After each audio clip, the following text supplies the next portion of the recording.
Subject కి ఒక teacher ఉంటారు, అన్ని సబ్జెక్టులు నన్ను చదవమంటారు. ఇంత చిన్న బుర్రలో అన్ని ఎలా నింపాలి? Class work, home work, fair notes అంటారు. సబ్జెక్ట్ కి 3 బుక్స్ పెట్టి బ్యాగ్ నింపుతారు. ఇన్ఫాక్ట్ నా బరువు కన్నా నా బ్యాగ్ బరువే ఎక్కువ.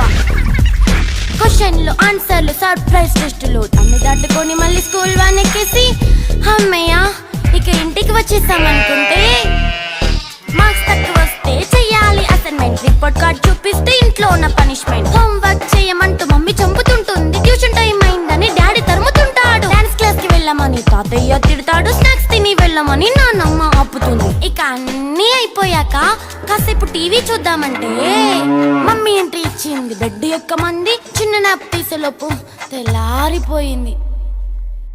అయ్యో మళ్ళీ మొదలు ఈ స్కూల్ కష్టాలు, ఇక మళ్ళీ మొదలు